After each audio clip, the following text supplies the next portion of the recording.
Barbie! Hi, Ken. Hi, Barbie. Hi, Barbie. Hi, Barbie! Hi, Ken. Hi, Ken. Hi, Ken. Hi, Ken. Hi, Ken. I got us both ice cream. Cool. Hi, Barbie. Hi, Barbie. Hi, Barbie. Hi, Barbie. Hi, Barbie. Hi, Barbie. Hi, Barbie. Hi, Barbie. Hi, Ken. Hi, Barbie. Hi, Barbie. Hi, Barbie. Hi, Barbie. Hi, Barbie. Hi, Barbie. Hi, Barbie. Oh, hi, Alan. There are no multiples of Alan. He's just Alan. Yeah, I'm confused about that. In a world overflowing with movies, we need a hero. Someone to separate the bad from the good.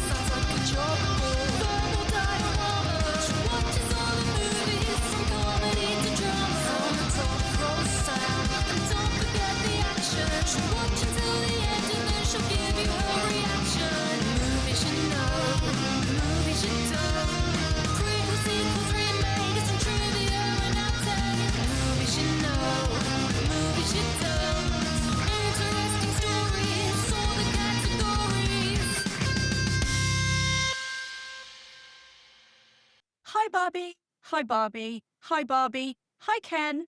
I'm Podcast Barbie and welcome to Verbal Diorama episode 310, Barbie. This is a podcast that's all about the history and legacy of movies you know and movies you don't that has a great day every day.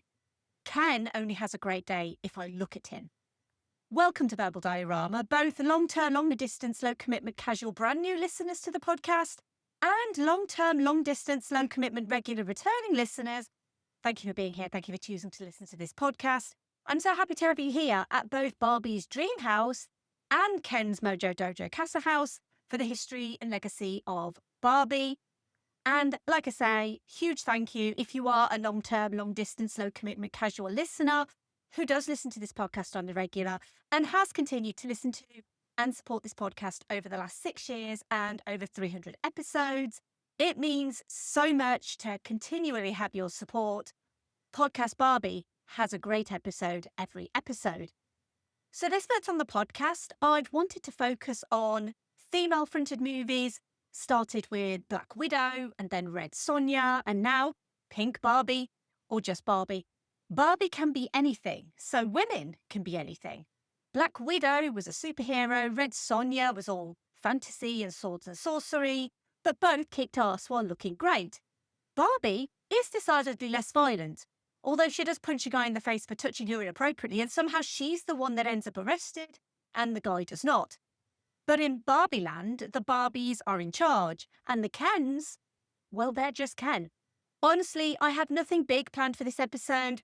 Just a giant blowout party with all the Barbies and planned choreography and a bespoke song with irrepressible thoughts of death. But stick around. Because I'm just M. Anywhere else, I'd be a 10. Here's the trailer for Barbie.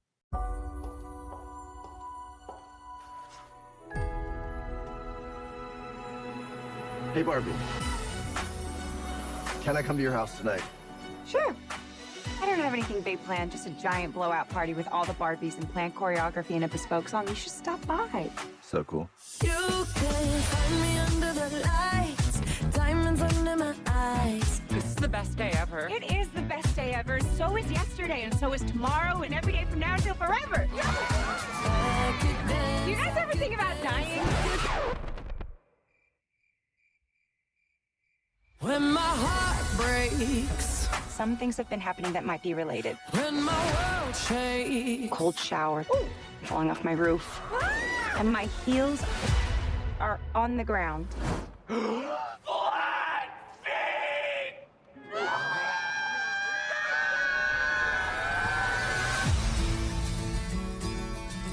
What do I have to do? You have to go. To the real world. You can go back to your regular life, or you can know the truth about the universe. The choice is now yours. The first one, the high heel. You have to want to know, okay? Do it again. Closer I am fine. Closer I am fine. I'm coming with you. Okay.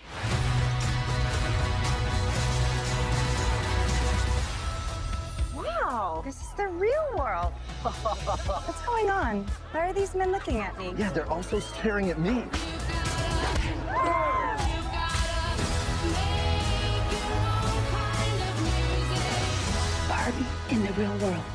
It's impossible.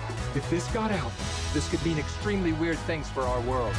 This would be catastrophic! We haven't played with Barbie since we were like 5 years old. Oh.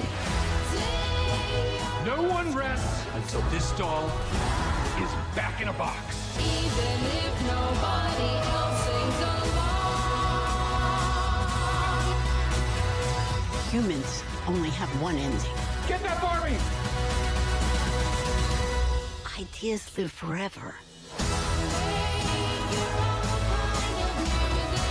No, I won't let you do just one appendectomy. But I'm a man. But not a doctor. Can I talk to a doctor? You are talking to a doctor. I need a clicky pen? No. A sharp thing? No. There he is. Doctor! Somebody get security. It's Barbie, bitch, if you still in doubt. In Barbieland, the Barbies and the Kens live together harmoniously, with the Barbies in positions of power and seniority, and the Kens just being Ken. Barbie has a great day every day, but Ken only has a great day if Barbie looks at him. When Barbie starts to think about death, gets cellulite, and starts to experience an existential crisis, she visits Weird Barbie, a Barbie who was played with too much, who tells Barbie she needs to go to the human world and find the little girl playing with her and ensure she's happy again. Ken stows away on the journey, but the real world is not a nice place for Barbie, who feels intimidated and uncomfortable by the behaviours of men, and Ken realises that Barbieland needs patriarchy. Let's run through the cast of this movie. We have Margot Robbie as Barbie, Ryan Gosling as Ken, Kate McKinnon as Barbie, Issa Rae as Barbie, Alexandra Shipp as Barbie, Emma Mackey as Barbie, Harry Neff as Barbie, Sharon Rooney as Barbie, Anna Cruz Kane as Barbie, Ritu Arya as Barbie, Dua Lipa as Barbie, Nicola Coughlan as Barbie, Simu Liu as Ken, Kingsley Ben Adir as Ken, Ncuti Gatwa as Ken, Scott Evans as Ken, John Cena as Ken, America Ferrera as Gloria, Ariana Greenblatt as Sasha, Rhea Perlman as Ruth Handler, Michael Cera as Alan, Connor Swindells as Aaron Dinkins, Emerald Fennell as Midge, Will Ferrell as Mattel's CEO, and Helen Mirren as the narrator. Barbie was written by Greta Gerwig and Noah Baumbach, was directed by Greta Gerwig, and based on Barbie by Mattel. Since the beginning of time, since the first little girl ever existed, there have been dolls. But the dolls were always and forever baby dolls, until 66 years ago, when a doll was created that showed little girls they could be more than just wives, mothers, and homemakers through play. They could be an astronaut, a veterinarian, a pilot, or a doctor. She could have her own dream house, multiple cars and pets. Little girls can be anything. This little girl played with Barbie, usually playing out soap opera storylines. Cheated on Barbie a lot in my house, but Barbie was also fond of Action Man. Barbie was created by Ruth Handler, co-founder of Mattel, and first launched on the 9th of March 1959 at the American International Toy Fair in New York. The doll was named after Handler's daughter Barbara, who by that time was 17 years old. And it was revolutionary for its time because it depicted an adult woman rather than a baby or child, which was the norm for dolls back then. Handler got the inspiration after watching her daughter play with paper dolls of adult women, giving them adult roles and careers. She noticed there was a gap in the market for a three-dimensional adult female doll. The design was influenced by a German doll called Build Lily, which Handler discovered during a trip to Europe. Lily was a dress doll available in two sizes, 30cm and 19cm, with other fashion items sold separately. Build Lily launched in 1955, and in 1964, Mattel acquired the rights to Build Lily, which is coincidentally when production of Build Lily stopped. Lily is widely recognised within the industry as the grandmother of Barbie. The first Barbie doll was made of vinyl instead of hard plastic, had rooted hair with a curly fringe rather than a wig cap, and included separate shoes and earrings which were not moulded on as Lily's were. The original Barbie wore a black and white striped swimsuit, white sunglasses, and came in either blonde or brunette. She was marketed as a teenage fashion model and cost $3. The doll was initially met with skepticism from toy buyers, who thought parents wouldn't want to give their children a doll with an adult female body. However, Barbie became an immediate success. Ken, her male companion, named after Handler's son Kenneth, was introduced in 1961. Barbie has had an on-and-off romantic relationship with Ken, but they've also had relationship drama too. In February 2004, Mattel announced that Barbie and Ken had decided to split up, but they were hoping to rekindle their relationship after Ken had a makeover. In 2011, Mattel launched a campaign for Ken to win back Barbie's affections. The pair officially reunited on Valentine's Day 2011. During their quote-unquote split, Barbie was allegedly very friendly with an Australian surfer called Blaine. Over the decade, Barbie has evolved significantly. She's had hundreds of careers from astronaut to president, reflecting changing societal attitudes about women's roles. Barbie has also become more diverse over time. While the original doll represented a narrow beauty standard, a stereotypical Barbie standard, you might say, Mattel has introduced dolls of different ethnicities, body types, and abilities over the years. The brand has faced criticism regarding body image and beauty standards, leading to ongoing efforts to make the line more inclusive and representative. One of the most common criticisms of Barbie is that she promotes an unrealistic idea of body image for young women, leading to a risk of eating disorders and plastic surgery ideals. A standard Barbie doll is 11.5 inches or 29 centimeters tall, giving a height of 5'9" at 1/6 scale. Barbie's vital statistics have been estimated at 36-inch chest, 18-inch waist, and 33-inch hips. According to research by the University Central Hospital in Helsinki, Finland, she would lack the 17 to 22% body fat required for a woman to menstruate. In 1997, Barbie's body mold was redesigned and given a wider waist, with Mattel saying that this would make the doll better suited to contemporary fashion designs. In 2016, Mattel introduced a range of new body types, tall, petite, and curvy, releasing them exclusively as part of the Barbie Fashionistas line. It's responded to criticisms pointing to a lack of diversity in the line. Barbie now has over 22 skin tones, 94 hair colours, 13 eye colours, and 5 body types. That doesn't mean Barbie hasn't had her fair share of controversy over the years, including launching a Barbie Oreo school-time doll, which you could choose a black or a white Barbie, but within the African-American community, the term Oreo has been a slur for decades. Dark-skinned Barbies were originally marketed as Barbie's friend Christy, who debuted in 1968. Black Barbie was launched in 1980, but just used the same mold as the white Barbie. In 1990, instead of using the same molds for the Caucasian Barbies, new ones were created specifically for Black Barbie. In addition, facial features, skin tones, hair texture, and names were all altered. The body shapes looked different, but the proportions were the same to ensure clothing and accessories were interchangeable. Midge really was a pregnant doll they discontinued because they thought it promoted having children out of wedlock. But in Barbie's reality, Midge had been married to Alan, yes, that Alan, for several years. In 1997, Mattel launched a wheelchair doll called Share a Smile Becky, designed to reflect the diversity of the real world. However, Becky was discontinued after her wheelchair couldn't fit through Barbie's Dreamhouse doors or the Barbie Dreamhouse elevator.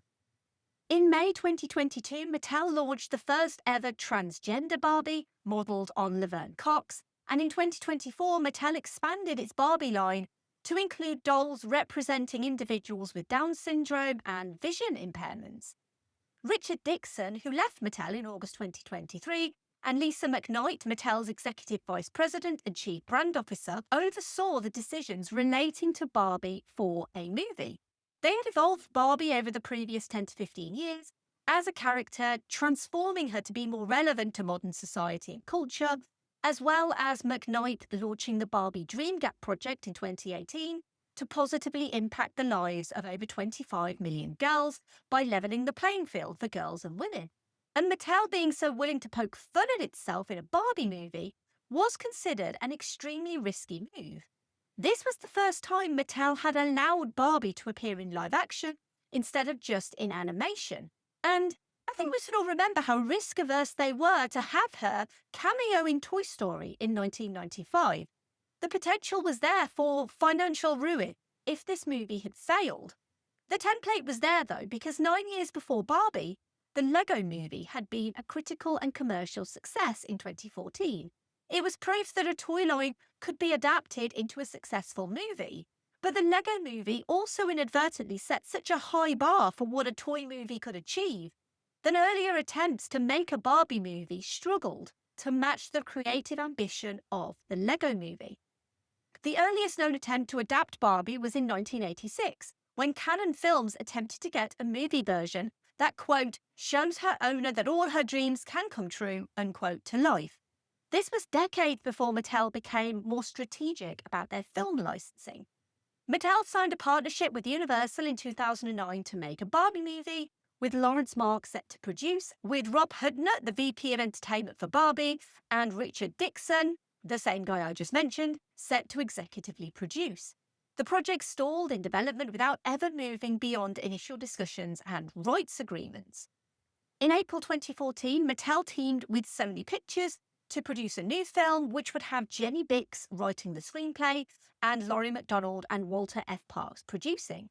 Bix was then replaced by Oscar winner Diablo Cody. Sony wanted a girl boss feminist twist on Barbie, which Cody felt was wrong. She struggled to write it and never completed a draft, despite being announced in 2015 as the writer. The then recent release of the Lego Movie had set a bar so high that not even Diablo Cody could figure it out.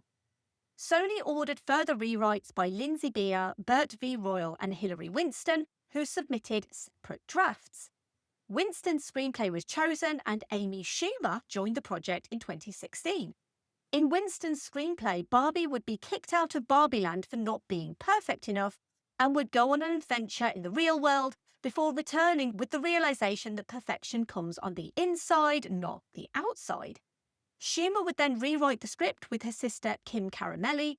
However, Schumer exited the project in 2017, joking she was too skinny for the role and citing scheduling conflicts, though she later revealed the script wasn't feminist and cool enough for her. Sony hired Olivia Milch to rewrite the screenplay and approached Alethea Jones to direct, as a means of interesting Anne Hathaway in signing to star. Jones was attached to direct by March 2018, and Hathaway joined the project shortly after. But after years of development struggles, Sony Pictures' deal with Mattel for the film rights expired in October 2018, and the project then moved to Warner Brothers, causing Jones and Hathaway to leave the project. Meanwhile, in September 2018, Mattel Playground Productions became Mattel Films, with a focus on films based on their iconic toy brands, with Barbie becoming the first movie for that studio. Sony Pictures' deal expiring led to the proactive approach by Margot Robbie and her production company Lucky Chap Entertainment to actively attempt to take on a Barbie movie, and Robbie personally approached Mattel CEO Enon Kreitz in an attempt to secure the rights to the iconic doll. She told the executive that her idea for a Barbie movie would honour the legacy of the brand, but that they also wanted to acknowledge Barbie's history of encouraging unrealistic beauty standards and to talk about the things that the company might not want to talk about. Because you can either be included in the conversation or someone else can talk about you. Mattel were interested in the prospect of an open conversation surrounding the issues Barbie has and how they could poke fun at that and be a bit more meta, as well as poking fun at Mattel too.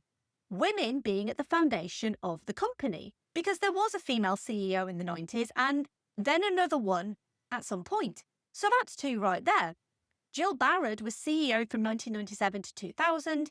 She played a major role in expanding the Barbie brand and also spearheaded Mattel's acquisition of the Learning Company, although that move ultimately led to her resignation after financial losses. Margot Georgiadis was CEO from 2017 to 2018 until she was succeeded by Enon Kreitz. Now at that time, Margot Robbie was positioning herself more as a producer on a movie about Barbie, with starring as Barbie less of a priority. Margot Robbie is a fantastic actor, but she's also an astute businesswoman, and Lucky Chap has positioned itself as focusing on female-driven stories, like previous movies and episodes of this podcast on I, Tonya and Promising Young Woman. So this made the producer role essential to her vision for the project. But both Kreitz and Mattel executive Robbie Brenner were also determined to cast Margot Robbie, not Robbie Brennan, she's someone else, as Barbie. Not only did Robbie have the classic blonde Barbie look, they were also impressed with her ideas, one of which was hiring Greta Gerwig to write the movie, because Robbie loved Little Women. And again, Robbie personally contacted Gerwig to ask her to write the screenplay, and Gerwig agreed on the condition that her partner Noah Baumbach co-write. Gerwig and Baumbach were hired to write the script in July 2019.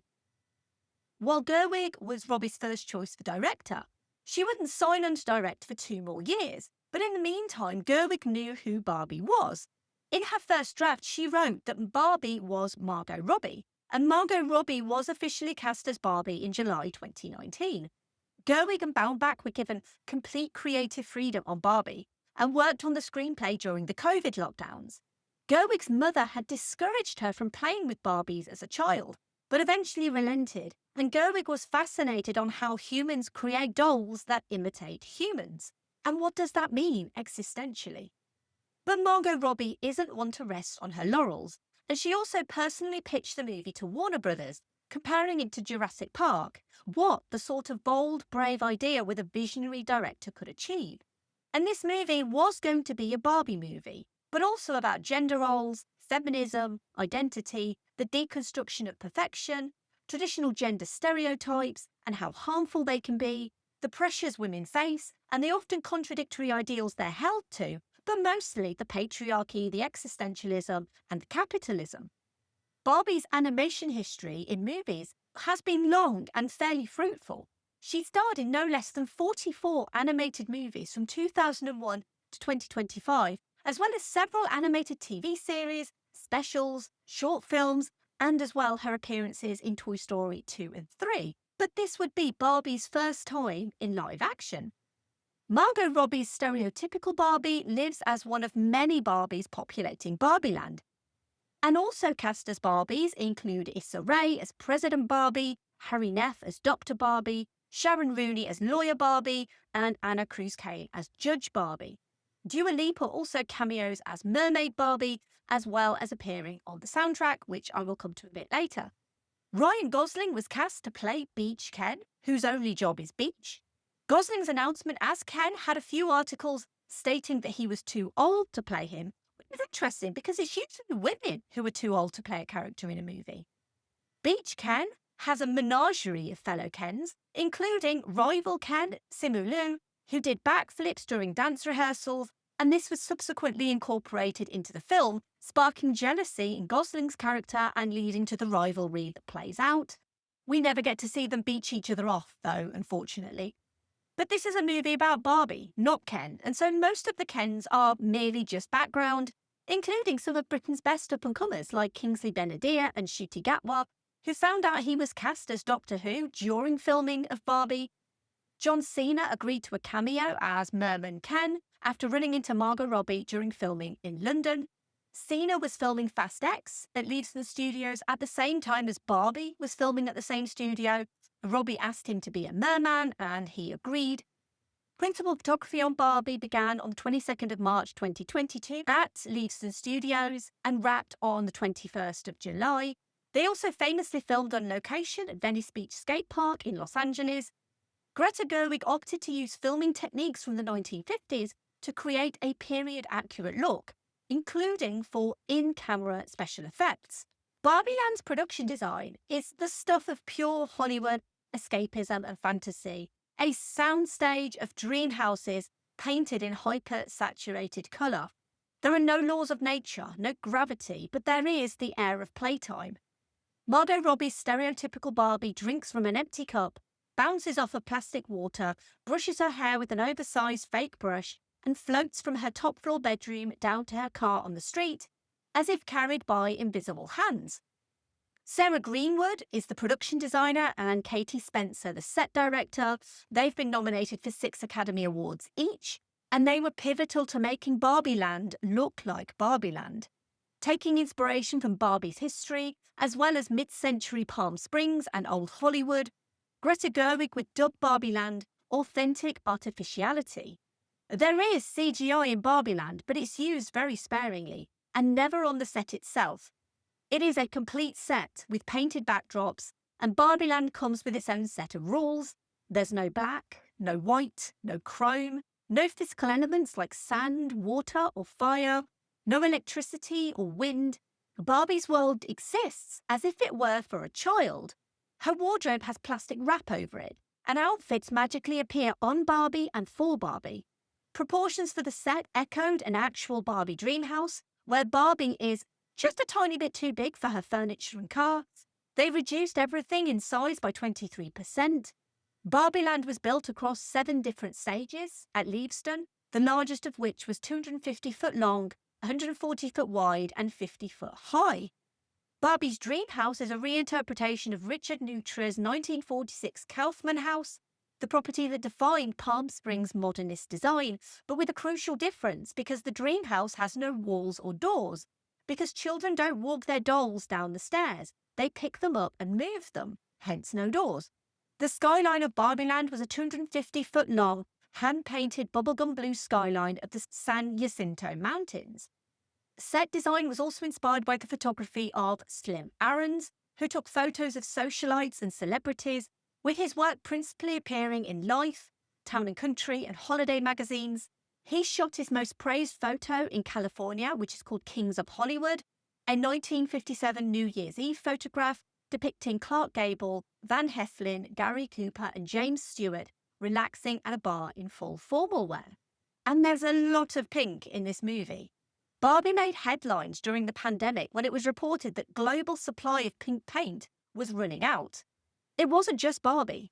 Record low temperatures at the paint factory in Texas in 2021 had affected the stock, and the company was struggling to meet general demand. But all publicity is good publicity. That all world's pink paint was going to build Barbieland. The actual shades of pink took a long time to reach. They're based on a Roscoe pigment mixed with white to create various shades. The palette chosen for the scenes in Barbieland were inspired by the classic 3-strip Technicolor look, which was dubbed Techno Barbie. Director of photography Rodrigo Prieto created a lighting system for Barbieland that was basically 7 massive suns, rigged so every Barbie could be lit from every angle, because the lighting always has to be perfect in Barbieland. Carrying on the retro 50s themes is the costume design. The costume design here is Jacqueline Duran, 7-time Academy Award nominee and 2-time winner for Anna Karenina and Little Women. Barbie was her 7th Academy Award nomination for Best Costume Design, and playing with Barbie is inherently playing with fashion. So Duran drew from the 1950s and 60s retro looks for Barbie for When We Meet Her, with only 15 colour combinations and mostly pastels, borrowing from Barbie's real historical fashion, but also going to random shops to find pink items. For Barbie as a doctor, the costume team were inspired by 60 years of Barbie doctor outfits. All of the Kens originally matched their Barbie, but with fewer options. But as the movie progresses, so does the fashion. Many of the outfits were inspired by actual Barbie fashion, but updated, like the acid neon skating look for Venice Beach, which is based on the 1994 Hot Skating Barbie, which is a full-on sleeved catsuit, but they copied the pattern of the catsuit for the main part of the body and updated the look to make it very 80s feeling. They were also able to pull from Chanel's archives for vintage suits, beachwear, sportswear and accessories, including a pink Chanel suit originally worn by Claudia Schiffer on the runway in spring-summer 1995. Margot Robbie wears a mixture of true vintage pieces and recreations of Chanel items.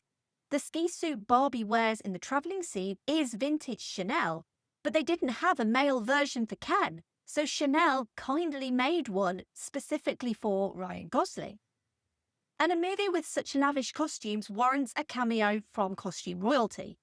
The then 91-year-old Anne Roth, Oscar, BAFTA and Tony Award-winning costume designer, Emmy Award-nominated, and with more than 100 screen credits, including being previously featured on this podcast for her work in Mamma Mia, Roth cameos as the woman on the bench that Barbie calls beautiful. This cameo was mistakenly attributed by outlets like the Daily Mail as starring Barbara Handler, the real-life daughter of Barbie creator Ruth Handler. But of course, the Daily Mail got it wrong. There are also nods in Barbie to classic cinema like The Wizard of Oz, The Matrix, Singing in the Rain, West Side Story, The Truman Show, Grease, An American in Paris, The Red Shoes, The Umbrellas of Cherbourg, as well as obvious nods to 2001: A Space Odyssey, The Godfather, and Pride and Prejudice. Barbie also channels silent-era Hollywood movies and theatrical effects for the transition between Barbieland and the real world, where Barbie uses a variety of vehicles and travels across magical landscapes, including space, to get to the real world. The vehicles were practical stationary vehicles that hovered over a moving background and foreground, with the background moving slower than the foreground, which is basically achieved by technicians on set pulling ropes to make the conveyor-belted foreground move. The only one that wasn't a set like this was the campervan set. Greta Gerwig insists on using traditions and techniques from filmmaking in the 50s because that's when Barbie debuted. They had practical miniatures built, scanned and captured, and despite having 1,300 visual effects shots, the film prioritizes practical techniques and virtual production techniques and miniature work, and this inspired the creation of hundreds of digital miniatures to populate Barbieland vistas, set extensions, backdrops, and of course, some full CGI shots. Visual effects supervisor Glenn Pratt worked with Visual Effects Studios' Framestore on Barbieland scenes and UPP on the invisible effects deployed in the real world and also in the car pursuit sequence. Now, this movie is just a 2-hour ad for Barbie. It's not a 2-hour ad for the 2024 Chevrolet Blazer SSEV that's driven in those scenes, which bizarrely is an electric vehicle, but it sounds like a petrol vehicle. Anyway, it's time to segue into the obligatory Keanu reference for this episode, and if you don't know what that is, it's where I try and link the movie that I'm featuring with Keanu Reeves, simply because he is the best of Kens. And Jonathan Groff was up for the role of Alan originally, but he had to turn it down, and he later regretted the decision because the role eventually went to Michael Cera, who is really good fun in the movie. Groff obviously co-starred in The Matrix Resurrections with Keanu Reeves, and so that is the easiest and cleanest way to link Keanu Reeves to Barbie, because unfortunately, he's not in Barbie. Alexandra Desplat, who collaborated with Greta Gerwig on Little Women, was set to score Barbie, but in May 2023, he left the project, and Mark Ronson and Andrew Wyatt joined to compose the score in his place. Mark Ronson was also the executive producer of Barbie the album, and in addition to executively producing the album, Ronson served as a co-producer and co-writer on several of the tracks, including Dance the Night, What Was I Made For, Man I Am, and I'm Just Ken. The movie is a who's who of actors, and the soundtrack is a who's who of musical artists, including Charlie XCX, Haim, Ice Spice, Khalid, Sam Smith, Lizzo, Nicki Minaj, Billie Eilish, Pink Panthers, Tame Impala, and cast members Ryan Gosling and Dua Lipa. But one obvious song is missing. Aqua's Barbie Girl, which was a huge hit in 1997, becoming its own pop culture phenomenon. Life in Plastic, it's fantastic. The absence of which from the Barbie movie soundtrack has a fascinating backstory rooted in a bitter legal battle between Mattel and the song's creators. Mattel sued Aqua's record label over the song in 1997, and the label countersued for defamation. Mattel specifically took issue with the sexual and other unsavory themes that the song associated with Barbie. The legal battle lasted 5 years, going all the way to the Supreme Court. In 2022, the Court of Appeals ruled that the song was protected as parody under trademark doctrine and the First Amendment, with Judge Alex Kaczynski concluding, "The parties are advised to chill." Come on, Barbie, let's go party. In 2009, Mattel completely reversed course and licensed Barbie Girl for a new Fab Girl Barbie commercial and YouTube music video with rewritten G-rated lyrics. While fans were disappointed that the original 1997 Barbie Girl wasn't included on the Barbie soundtrack, Nicki Minaj and Ice Spice's Barbie World samples and interpolates the original Aqua track. Aqua is credited as a performer and co-writer on the track. And while I wish I could talk about every single song on this soundtrack because I love the Barbie soundtrack, I think it's great, I don't have time to talk about every single song on the soundtrack other than just to say, I love the songs on the Barbie soundtrack. Great, because I need to talk about the marketing for this movie. Because Barbie was the rare, big-budget, non-franchise movie that literally every company wanted to partner with. It was a strategy unlike anything else that came before or after. The teaser trailer was based on the beginning of the movie, featuring little girls playing with baby dolls, set to the music from 2001: A Space Odyssey, and was specifically placed just before showings of Avatar: The Way of Water, the highest-grossing film of 2022. Case studies have been extensively written about Barbie's marketing and how it changed how Hollywood can effectively market a movie and market a movie specifically to women. It is something that will continue to be studied for decades. From the get-go, Barbie's marketing was unapologetically bright pink and girly. Bright pink billboards just stating the date in the Barbie font popped up everywhere, and Margot Robbie's press tour and promotional outfits fully embraced not only the vibrant pinks, but also Barbie's historical fashion. Each of her outfits embodied one of the iconic Barbie dolls of the last 7 decades. Stylist Andrew Mukamal, who travelled with the cast, sourced outfits at each location that paid homage to an original Barbie doll look. Not even the SAG-AFTRA strike that cut the press tour short could stifle the buzz about the Barbie movie.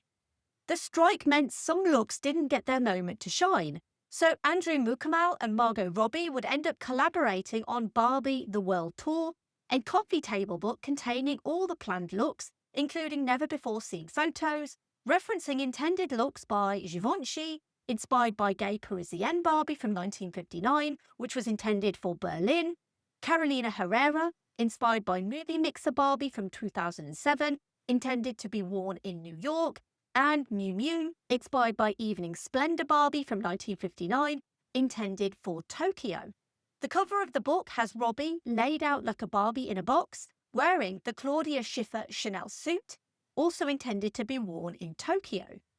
Social media was utilised in an organic way by promoting a Barbie selfie generator and encouraging people to upload their own photos. Over 13 million people used the Barbie selfie generator before the movie even came out. STEM Barbies could buy a fuchsia pink Xbox. Hairstylist Barbies could buy branded products by Revlon and L'Oreal. Makeup artist Barbies could have lines from NYX and nail polishes by Opie. You could even buy a pink Barbie burger at Burger King in Brazil. Or, weirdly enough, Barbie endorsed home insurance. You could rent a Malibu Barbie dream house through a partnership with Airbnb. The huge, non-Barbie mansion in Malibu was given a massive makeover and turned into a modern-day Barbie dream house. Competition winners could win 2 free one-night stays at the Malibu dream house. In June 2023, Barbie officially took part in Pride Month in multiple cities, including in Los Angeles and New York, with a huge pink pride parade featuring floats, skaters, and drag, which was attended by the LGBTQ stars of the movie like Scott Evans and Alexandra Shipp, and they featured in LA's hot pink Hollywood Pride float. And then there was Barbenheimer, a term first used in a tweet by Matt Neglia of Next Best Picture in April 2022 that became synonymous with the summer of 2023. Oppenheimer started life as a Warner Brothers movie. However, Christopher Nolan was unhappy with the studio's simultaneous theatrical and HBO Max releases and didn't want that for Oppenheimer. Maybe he'd been on the phone with Scarlett Johansson following Black Widow.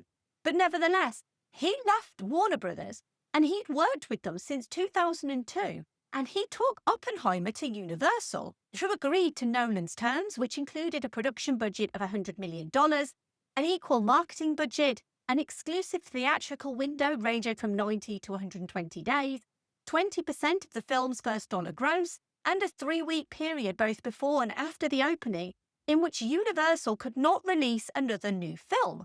But Warner Brothers could release another new film.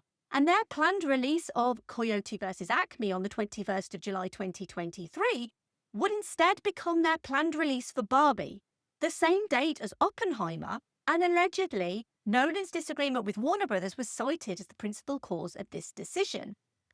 Both films held their premieres in London in July 2023, Barbie on the 12th of July and Oppenheimer on the 13th of July, and on the 14th of July, SAG-AFTRA declared a strike, which halted promotional activities involving its members. This type of film release counter-programming has happened before, most notably on the 18th of July 2008, when Warner Brothers and Universal again released two competing movies in style and tone. Warner Brothers with The Dark Knight and Universal with Mamma Mia. The Dark Knight won that time. The Barbenheimer phenomenon was widely credited with boosting interest in both films, but specifically Barbie, with a total of 79% of tickets sold over the weekend being for the two films. 52% of those tickets were for Barbie. That was a total of 18.5 million people, with many people on social media specifically wanting to see both because they were so widely different. But the ultimate winner of Barbenheimer was Barbie.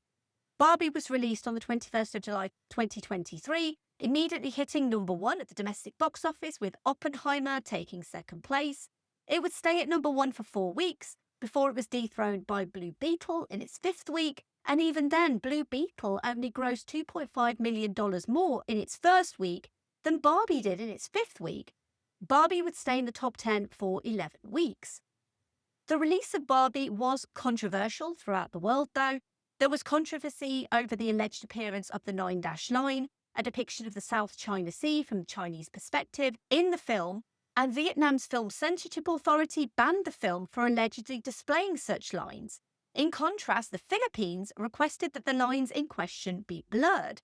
The 9-dash line is controversial due to maritime border disputes between China, Vietnam, Taiwan, Malaysia, Brunei, and the Philippines. In July 2023, Warner Brothers issued a statement explaining that the map in the concerned image was a childlike crayon drawing with dashed lines depicting Barbie's journey from Barbieland to the real world and was not intended to make any type of statement. Jordan Richards-Schoner from Concordia University said that while the map might seem innocuous, the repeated presentation of images that supported the goals of the Chinese government risks increasing their acceptance by international publics and is therefore a cause for concern. In the world map drawing, dashed lines can be seen in Asia, the United States, Greenland, Brazil, and Africa. There were also several countries, specifically in the Middle East, that refused to show Barbie because of the promotion of homosexuality. Nevertheless, Barbie was a huge box office success during its opening weekend and set the record for any film that was not a sequel, remake, or superhero property, with a domestic opening weekend gross of $162 million. Its total domestic gross was $636.2 million. Internationally, it grossed $810.8 million for a total worldwide gross of $1.48 billion on an estimated $128 to $145 million budget. It has an 88% on Rotten Tomatoes, with a consensus reading, Barbie is a visually dazzling comedy whose meta-humour is smartly complemented by subversive storytelling, with particular praise for the partnership of Gerwig and Robbie, Ryan Gosling, the costumes and the production design. On the 26th of February 2025, Barbie became the first film to be logged 5 million times on Letterboxd. But also, it is effectively a 2-hour Barbie commercial. Some critics saw it as satirising capitalism, while others perceived it as being a satire utilising capitalist themes. Barbie was nominated for 8 Academy Awards: Best Picture, Best Supporting Actor for Ryan Gosling, Best Supporting Actress for America Ferrera, Best Adapted Screenplay, Best Costume Design, 2 for Best Original Song and for Best Production Design. It would win Best Original Song for What Was I Made For by Billie Eilish. In true Ken fashion, after Ryan Gosling was nominated for an Oscar for his performance in the movie, but Greta Gerwig and Margot Robbie were not, he made a statement saying that there was no Ken without Barbie and no Barbie movie without Greta Gerwig. It was nominated for 5 BAFTAs, including Best Actress in a Leading Role for Margot Robbie, Best Supporting Actor for Ryan Gosling, Best Original Screenplay, Best Costume Design, and Best Production Design. It was also nominated for 9 Golden Globes, for Best Motion Picture Musical or Comedy, Best Actress for Margot Robbie, Best Supporting Actor for Ryan Gosling, Best Director, Best Screenplay, and 3 for Best Original Song. It would win Cinematic and Box Office Achievement and Best Original Song for What Was I Made For by Billie Eilish. Barbie is tied with Cabaret for the second most nominations in Golden Globe Awards history. The film's soundtrack album and score received 12 nominations at the 66th Annual Grammy Awards. It received a record 18 nominations at the Critics' Choice Awards, more than any other film, surpassing The Shape of Water and Everything Everywhere All at Once, which had 14 each. Following Barbie's premiere, Gerwig stated she had no plans for a sequel, with her co-writer Noah Baumbach and stars Margot Robbie and Ryan Gosling only ever being contracted for one film. In December 2024, The Hollywood Reporter reported that a sequel had entered early development, with Gerwig and Baumbach set to return, but representatives for Warner Brothers, Gerwig and Baumbach denied the claim.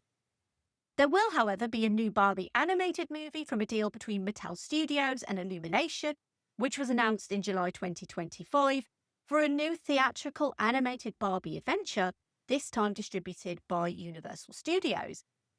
Thanks to Barbie, Mattel's other roster of toy-related upcoming films include Masters of the Universe, due out in 2026, and also Barney, American Girl, Bob the Builder, Hot Wheels, Magic 8 Ball, Polly Pocket, Rock'em Sock'em Robots, and Uno, all in various stages of development.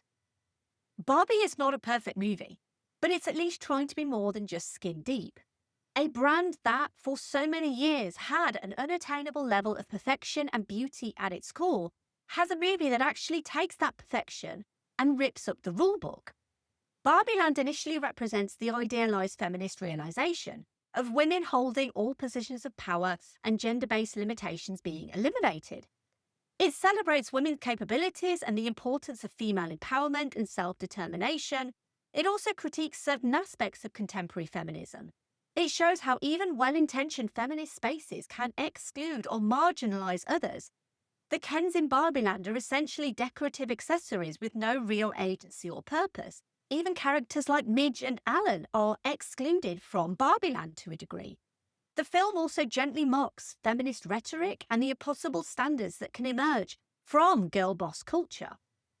But Barbieland isn't the real world, and so when Barbie and Ken do go to the real world, it's a cultural shock for both of them. Ongoing gender inequalities, workplace discrimination, and the persistence of beauty standards that affect women's self-worth. The patriarchy's harmful effects show when Ken transforms Barbieland into Kendom after visiting the real world, demonstrating how male-dominated systems can marginalize women, reduce them to decorative roles, and prioritize male ego and competition over collaboration, which is, of course, how the Barbies eventually take Barbieland back. It's not necessarily demonizing the patriarchy, instead exploring more why someone like Ken would find it appealing. He discovers a sense of purpose and identity that he lacked in matriarchal Barbieland, where he felt invisible and defined only by his relationship to Barbie. Through Barbie's existential crisis and eventual decision to become human, true feminism must include the right to be imperfect, mortal, and complex. It suggests that both the plastic perfection of Barbieland and the patriarchal alternative of Kendom are incomplete solutions, that there are no easy answers to the issues in society, but healthy ones require balance, mutual respect, and space for everyone to find purpose and identity, regardless of gender. It advocates for systems that don't simply flip power dynamics, but create genuine equality and understanding. And this is a message we need more in 2025 than ever, especially when the Kens seem to be taking control of more and more. Barbie, the movie, isn't here to hate on men, but show how damaging the patriarchy is, and how it actually doesn't make anyone's lives better. If anything, this is a movie women can walk away from knowing that a matriarchy would never be better, and men can walk away realizing how harmful the patriarchy is to women.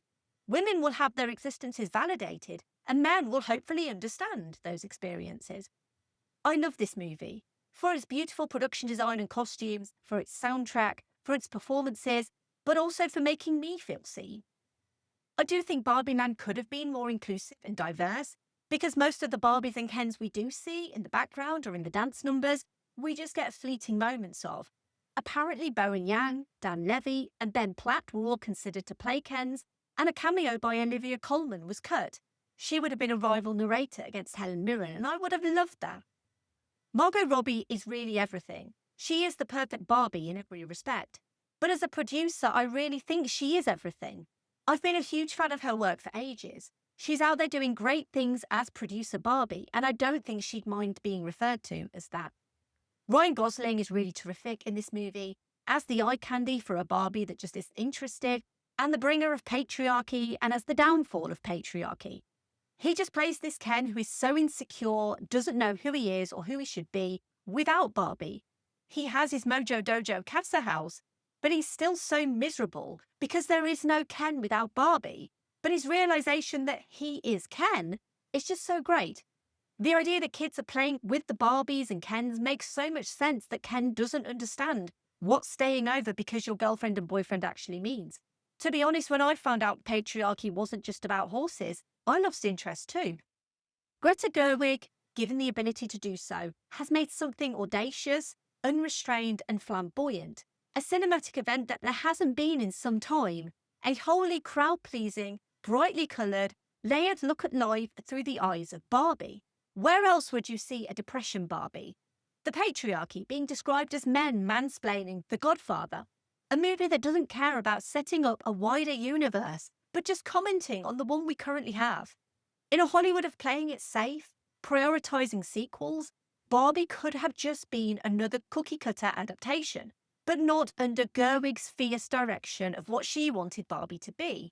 It feels like Barbie should never have been this good, and yet it's proven that if Hollywood trusts filmmakers who know what they're doing, we get good stuff. Reportedly, Mattel did bulk on one scene, but when it was acted out for them, they got it. It just didn't make sense on the page. But also, kudos to Mattel for taking the risks, because it paid off, figuratively and literally. I wish the movie had leaned more into the mother-daughter pairing of Gloria and Sasha, and for them to have more of an arc. It's a Barbie movie, so it has to be about Barbie. But Barbie is brought to the real world by Gloria's own existential crisis, as a woman, as a mother, with the associated speech of some of the impossible standards women are held to, being thin but not too thin, but no, it's being healthy, leading without being in charge and acknowledging the system is rigged and unfair, but doing so is complaining, etc., which felt quite cathartic to hear spoken out loud, and still to this day feels like the underlying message of this movie is about how we were never going to live up to the unrealistic ideals of Barbie. Humans only have one ending. Ideas live forever. Barbie was wrong on one thing though.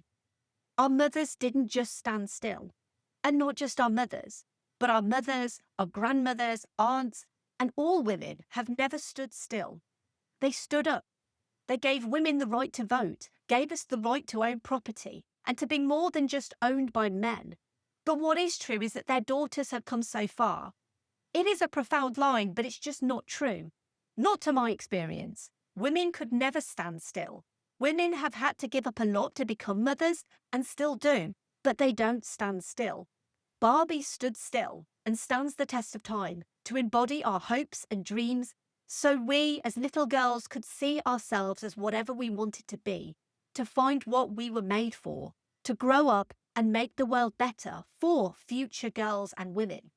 This movie makes me emotional and I'm expressing it. I have no difficulty holding both logic and feeling at the same time, and it does not diminish my powers, it expands them. As for this podcast Barbie, I'm just Em, and I'm enough, and I'm great at doing stuff. Thank you for listening. As always, I would love to hear your thoughts on Barbie, and thank you for your continued support of this podcast. If you want to get involved and help this podcast grow, you could tell your friends and family, you could leave a rating or review wherever you found this podcast, or you can find me and follow me on social media. I'm at Verbal Diorama across social media, and you can like posts, comment on posts, and share posts. It all helps with getting the visibility out of this podcast. This podcast Barbie is now going to watch the BBC's Pride and Prejudice for the 7th time until she falls asleep. And because it's my birthday soon, coming next, a special episode all about the BBC's 1995 6-part series on Pride and Prejudice, starring Colin Firth and Jennifer Ely, featuring some very special guests. Now, I don't normally do TV on this podcast. I also don't really have special guests on this podcast. But for the 1995 BBC Pride and Prejudice, I simply had to. Every year for my birthday, I tend to cover something that means a lot to me, and Pride and Prejudice is one of those series that I have watched a lot over the years. It is very special to me, and so of course I wanted to bring some special people on to talk about the BBC's 1995 Pride and Prejudice, So please join me very shortly for an episode of that. I want to be a part of the people that make meaning, not the thing that's made. I want to do the imagining. I don't want to be the idea. So if you enjoy what I do for this podcast and you simply want to support this podcast Barbie, who literally does everything on her own, if you have some spare pennies, you can financially support this podcast. You're under no obligation because this podcast is free and it always will be free. And simply by listening, you are supporting this podcast. However, if you wish to, you could make a one-off donation at verbaldiorama.com/tips, or you can subscribe to the Patreon at verbaldiorama.com/Patreon. All money made goes back into the podcast, paying for software subscriptions, website hosting, and new equipment. Huge thank you to all of the amazing Barbies and Kens over at the Patreon of Verbal Diorama for supporting this podcast. They are Ken, Barbie, Ken, Barbie, Ken, Ken, Ken, Ken, Ken, Ken, Ken, Barbie, Ken, Ken, Ken, Ken, Ken, Ken, Ken, Barbie, Ken, Ken, Ken, Ken, Barbie, Ken, Ken, Ken, Ken, Barbie, Ken, and Ken. If you want to get in touch, you want to say, hi, Barbie, you want to give me feedback or suggestions, you can email verbaldiorama@gmail.com. You can also fill out the contact form at verbaldiorama.com as well. And finally, it is literally impossible to be a woman. You are so beautiful and so smart, and it kills me that you don't think you're good enough. Like, we have to always be extraordinary. But somehow we're always doing it wrong. Like, you have to be thin, but not too thin. And you can never say you want to be thin. You have to say you want to be healthy, but also you have to be thin. You have to have money, but you can't ask for money because that's crass. You have to be a boss, but you can't be mean. You have to lead, but you can't squash other people's ideas. You're supposed to love being a mother, but don't talk about your kids all the damn time. You have to be a career woman, but also always be looking out for other people. You have to answer for men's bad behavior, which is insane, but if you point that out, you're accused of complaining. You're supposed to stay pretty for men, but not so pretty that you tempt them too much or that you threaten other women, because you're supposed to be a part of the sisterhood, but always stand out and always be grateful. But never forget that the system is rigged, so find a way to acknowledge that, but also always be grateful. You have to never get old. Never be rude, never show off, never be selfish, never fall down, never fail, never show fear, never get out of line. It's too hard, it's too contradictory, and nobody gives you a medal or says thank you. And it turns out, in fact, that not only are you doing everything wrong, but also everything is your fault.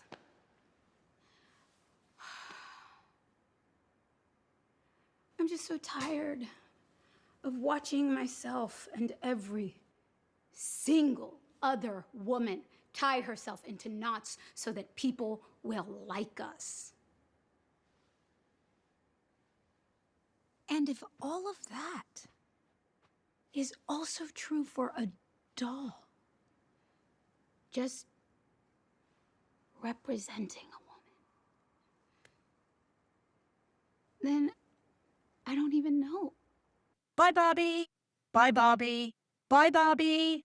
Bye, Ken.